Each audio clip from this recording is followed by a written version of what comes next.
Good morning all the students of class 9th। Kritika page number 57 पर हम लोग पढ़ाई कर रहे थे। थोड़ा सा कुछ व्यवधान आ गया था लाइट चली जाने से।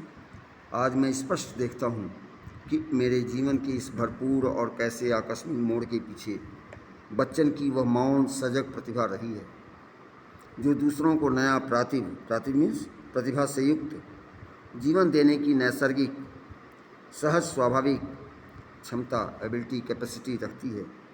बच्चन से मैं हमेशा ही प्रायः दूर रहता आया हूँ, ऑल्दो यद्यपि दूर और नज़दीक की मेरी अपनी परिभाषा है, और जिनके मैं अक्सर बहुत नज़दीक रहता आया, क्या उनसे बहुत दूर नहीं रहा। बहुत सी अनुपस्थित चीज़ें मेरे लिए उपस्थित ही के समान हैं और उपस्थित अनुपस्थित की, और मैं बहुत नज़दीक आने, बहुत मिलने जुलने, चिट्ठी पत्री आदि में विश्वास नहीं करता। बच्चन इसीलिए मेरे काफ़ी करीब रहे हैं, मगर बेसिकली उसी तरह जैसे एक कवि अपनी रचना के माध्यम से अपने करीब रहता है, अपने साथ रहता है, जिससे हम कभी नहीं मिलते या मिल सकते, युगों का व्यवधान होने के कारण। ये युग एक ही जगह प्रस्तुत भी हो सकते हैं, अतः मिलने या न मिलने का कोई अर्थ नहीं उठ बैठता। इसी तरह बच्चन अपने व्यक्तित्व में, पर्सनालिटी में, जिसे कुल मिलाकर मैं उनकी श्रेष्ठ से श्रेष्ठ कविता से भी बड़ा आंकता हूँ, बहुतों की तरह मेरे भी नज़दीक हैं, और यह एक बिल्कुल सहज और सामान्य और स्वाभाविक ही बात है। इसका सहज, स्वाभाविक, नेचुरल और सामान्य जनरल होना मुझे अच्छा लगता है, मुझे बहुत अच्छा लगता है। PTO please turn over, next page पे आइए। ये पुस्तक आज समाप्त हो जाएगी हम लोगों को। Page number 58, don't be late, Kritika class 9 Hindi by doctor R Verma. Because क्योंकि वह मुझे अपनी जगह पर भी प्रमुक्त भी रखता है। मेरा अनुमान है, आई गेस दैट, मेरा अनुमान है कि और भी सैकड़ों व्यक्तियों को ऐसा ही अनुभव हुआ होगा। अनुमान ही क्यों, मुझको मालूम है कि हुआ है। मैं अपने इस अनुभव को विशिष्ट या विशेष नहीं मानता। वस्तुतः ऐसा कुछ विशिष्ट या विशेष दुनिया में नहीं हुआ करता। बच्चन जैसे लोग भी दुनिया में हुआ करते हैं, और वह हमेशा ही ऐसे होते हैं। असाधारण कहकर मैं उनकी मर्यादा कम नहीं करना चाहता, मगर यह साधारण और सहज, प्रायः दुष्प्राप्य, जिसका मिलना कठिन हो, सहज प्रायः दुष्प्राप्य, जिसका मिलना कठिन हो भी है, सहज प्रायः दुष्प्राप्य भी है, दुष्प्राप्य भी है। बात अजब है मगर सच है। क्वेश्चन आंसर देखिए। नंबर 1, वह ऐसी कौन सी बात रही होगी जिसने लेखक को दिल्ली जाने के लिए बाध्य कर दिया। लेखक को अंग्रेजी में कविता लिखने का अफसोस क्यों रहा होगा। अपनी कल्पना से लिखिए कि बच्चन ने लेखक के लिए नोट में क्या लिखा होगा। वेरी इजी, आप बना करके आराम से, हायर क्लास के स्टूडेंट हैं, आराम से कर सकते हैं। लेखक ने बच्चन के व्यक्तित्व के किन किन रूपों को उभारा है। Very easy. बच्चन के अलावा, बच्चन के अतिरिक्त लेखक को अन्य किन लोगों का तथा किस प्रकार का सहयोग मिला। हरिशंकर परसाई जी के बारे में ज़्यादातर है। अमिताभ बच्चन के डैडी, इस मिलेनियम दशक के अगुआ भी हैं, नेता भी हैं, उनके पिताश्री। 6वां, लेखक ने के हिंदी लेखन में कदम रखने का क्रमानुसार वर्णन कीजिए। कैसे कैसे वो day by day grown up किए, आगे बढ़े। एंड लास्ट क्वेश्चन, लेखक ने अपने जीवन में जिन कठिनाइयों को झेला है उनके बारे में लिखिए। अब लेखक का परिचय भी हम लोग पढ़ लें। समाप्त हो गया ये कृतिका नामक ग्रंथ। अब लेखक परिचय, फणीश्वरनाथ रेणु। सारे नोट्स आपको क्लास वर्क में नोट डाउन करने हैं, नोट्स बनाना है सबके ऊपर शॉर्टकट, और कंठस्थ भी करना है, होमवर्क में भी दोबारा लिखना है। लेखक परिचय, फणीश्वरनाथ रेणु। सन 1921 में इनका जन्म हुआ था, और 1977 जब हमने एमए किया था 1977 में गोरखपुर यूनिवर्सिटी से, उस समय बेचारे इनका देहावसान हो गया था। फणीश्वरनाथ रेणु जी। प्रसिद्ध कथाकार फणीश्वरनाथ रेणु का जन्म गांव औराही, हिंगना, जिला पूर्णिया, बिहार में हुआ, और स्कूली शिक्षा नेपाल में। सन 1942 के आज़ादी के आंदोलन के प्रमुख सेनानी रहे। रेणु ने नेपाल की सशस्त्र क्रांति और राजनीति में भी सक्रिय भागीदारी की। आंचलिक कथाकार के रूप में विख्यात रेणु ने ग्रामीण जीवन का गहन, रागात्मक और रसमय चित्र खींचा है। अपनी विशिष्ट भाषा शैली द्वारा, लैंग्वेज स्टाइल, भाषा शैली द्वारा उन्होंने हिंदी कथा साहित्य को नया आयाम दिया। प्रमुख कृतियाँ मैला अंचल, परती परिकथा, कितने चौराहे उपन्यास नॉवेल्स, ठुमरी, आदिम रात्रि की महक, अगिन खोर, कहानी संग्रह कलेक्शंस ऑफ स्टोरीज टेल्स, ऋण जल, धन जल, नेपाली क्रांति, कथा रिपोर्टाज। अब मृदुलागढ़ के बारे में भी थोड़ा सा हम लोग अध्ययन कर दें। इनका जन्म 1938 में हुआ था और ये एलाइव है और डे बाई डे आगे इनका नाम रोशन हो रहा है। मृदुलागढ़, जन्म सन 1938। समकालीन हिंदी कथा साहित्य की महत्वपूर्ण हस्ताक्षर मृदुलागढ़ का जन्म कोलकाता में हुआ। उन्होंने दिल्ली विश्वविद्यालय से MA, master of arts, economics, अर्थशास्त्र में किया। भारत के विभिन्न शहरों में रहने के बाद सन 1974 से दिल्ली में रहकर स्वतंत्र लेखन, कथा साहित्य के अलावा उन्होंने अपने समय और समाज की समस्याओं पर वैचारिक निबंध भी लिखे। 1974 में हमने BA पार्ट 1 कंप्लीट कर लिया था। कथा साहित्य के अलावा उन्होंने अपने समय और समाज की समस्याओं पर वैचारिक निबंध भी लिखे हैं। मृदुलागढ़ ने कथ्य और शिल्प दोनों स्तरों पर गद्य लेखन की प्रचलित परिपाटी को तोड़ा है। PTO please turn over, last page पे आइए, पेज नंबर 60। कृतिका, प्रमुख कृतियाँ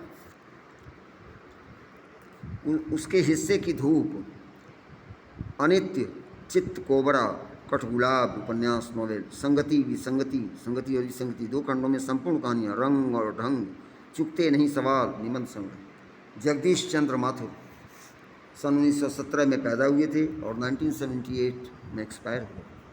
स्वर्गीय जगदीश चंद्र माथुर ये भी कायस्थ परिवार के थे, स्वास्थ्य नहीं थे लेकिन माथुर थे। सुपरिचित नाटककार जगदीश चंद्र माथुर का जन्म खुर्जा, उत्तर प्रदेश, यूपी में हुआ और शिक्षा इलाहाबाद विश्वविद्यालय से, जिसको आज हम लोग प्रयागराज, तीर्थराज प्रयागराज के नाम से जानते हैं। फ्रॉम चाइल्डहुड, बचपन से ही नाटकों में रुचि होने के कारण स्कूल, कॉलेज के सांस्कृतिक उत्सवों में नाट्य लेखन, निर्देशन, डायरेक्शन और अभिनय, एक्टिंग करते रहे। आगे चलकर यही शौक सृजन में परिणित हो गया। पैराचिन्ह, जगदीश चंद्र माथुर के नाटकों में विविधता है, यूनिटी इन डाइवर्सिटी, अनेकता में एकता। ऐतिहासिक नाटकों, हिस्टोरिकल ड्रामास के साथ साथ उन्होंने सामाजिक समस्याओं से जुड़े एकांकी नाटक लिखे हैं। उनकी कुछ व्यंग्य प्रधान एकांकी चर्चित रहे हैं। प्रमुख कृतियाँ कोणार्क, दशरथ नंदन, शारदिया, पहला राजा नाटक, भोर का तारा, ओ मेरे सपने, एकांकी संग्रह। एंड सेकंड लास्ट जीवनी देखिए विद्यासागर नौटियाल जी का, जो इनका जन्म सन 1933 में हुआ था और अभी भी ये कार्यरत है। समसामयिक कथा लेखक विद्यासागर नौटियाल का जन्म माली देवलगांव, टिहरी गढ़वाल, उत्तरांचल में हुआ और उच्च शिक्षा वाराणसी से, संपूर्णानंद यूनिवर्सिटी जहाँ है, BHU जहाँ है, बनारस हिंदू यूनिवर्सिटी, काशी हिंदू विश्वविद्यालय, 3 यूनिवर्सिटीज़ हैं, लखनऊ में भी, बनारस में भी, दिल्ली में भी करते, आधे दर्जन से ज़्यादा हैं। पहाड़ी जीवन, विशेषकर टिहरी गढ़वाल के जीवन यथार्थ के कुशल चितेरे नौटियाल जी की कथा भाषा में मिट्टी की सौंधी गंध रची बसी है। अब हमारे गोरखपुर में भी 3-4 यूनिवर्सिटीज़ होने वाली हैं। DDU है ही, मदन मोहन मालवीय इंजीनियरिंग कॉलेज हो ही गया, आयुष विश्वविद्यालय खुल ही गया, उसका उद्घाटन राष्ट्रपति महोदय आने वाले हैं, करने ही वाले हैं, जैसा कि आपने पढ़ा होगा, सुना होगा। और भी तमाम विश्वविद्यालय खुल रहे हैं आसपास, हर जिले में मेडिकल कॉलेज खुल रहे हैं। Last page of this book, लेखक परिचय, पेज नंबर 61। विद्यासागर नौटियाल जी की प्रमुख कृतियाँ, टिहरी की कहानियाँ, सुच्ची डोर, कहानी संग्रह, उलझे रिश्ते, बीम, अकेली, सूरज सबका है, उत्तर बायां है, झुंड से बिछुड़ा, उपन्यास novel, Mohan Gata Jayega, Atmakathya. Last para of this book, Shamsher Bahadur Singh, सन 1911 में इनका डेट ऑफ बर्थ है और 1993 में बेचारे एक्सपायर हो गए। उसी साल 6 दिसंबर 1992 को बाबरी मस्जिद गिरी थी और 1993 में संयोगवश specialization for mentally handicap course के लिए वायुसेना के द्वारा मुझे एयर हाउस में इनवाइट किया गया था, जिसका फ़ायदा मुझे मानसिक विकलांग बच्चों की शिक्षा में भी मिलता रहता है। एयर हाउस में हमको लंच दिया गया, सम्मान दिया गया। वहाँ के प्रेसिडेंट जो भी थे, चीफ एयर चीफ जो भी थे, कौल साहब, उन लोगों के द्वारा मुझे पुरस्कार मिला, राष्ट्रपति पुरस्कार से सम्मानित किया गया, प्रेसिडेंट अवार्ड मिला वहाँ पर। 1993 में, जहाँ पे मैं 4 दिसंबर 1993 से और 19 दिसंबर 1993 तक इसमें आडवाणी जी जेल में बेचारे आराम कर रहे थे। बहुत क्रिटिकल समय था, वो दिन हमको याद आता है तो आंखों में आंसू आ जाते हैं। फिर भी कोई बात नहीं, बहुत अच्छा समय व्यतीत हुआ और काफ़ी हम लोगों का सम्मान किया गया। I was only the gents teacher all over India, जिसका मैंने प्रतिनिधित्व किया। 16 all the madams of principals of all the air force schools, Mrs Nita Kaur, Makhanlal Kaur और उनके हस्बैंड, सभी लोग वहाँ पर इनवाइट हुए थे। बड़ी अच्छी गैदरिंग थी। शमशेर बहादुर सिंह सन 1911 ये का वर्थ है, 1993 में उनका देहावसान हुआ।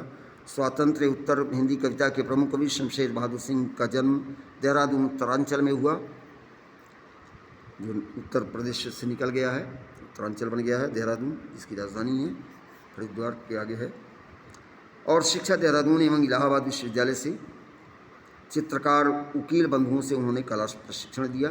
लास्ट पैरा, अनूठे काव्य बिंबों का सृजन करने वाले शमशेर केवल असाधारण कवि ही नहीं, एक अनूठे गद्य लेखक भी हैं। दुआब, प्लाट का मोर्चा जैसी गद्य रचनाओं के माध्यम से उनके विशिष्ट गद्यकार के रूप में पहचाना जा सकता है। Concluding lines, last para of this book. प्रमुख कृतियाँ, कुछ कविताएँ, सम पोएट्रीज, सम पोएम्स, कुछ और कविताएँ। चुका भी नहीं हूँ मैं, इतने पास अपने, काल तुझसे होड़ है मेरी, काव्य संग्रह। कुछ गद्य रचनाएँ और कुछ और गद्य रचनाएँ गद्य संग्रह से। धन्यवाद, थैंक यू। पुस्तक की समाप्ति होगी और नेक्स्ट पीरियड में हम लोग केवल क्षितिज पढ़ेंगे। धन्यवाद।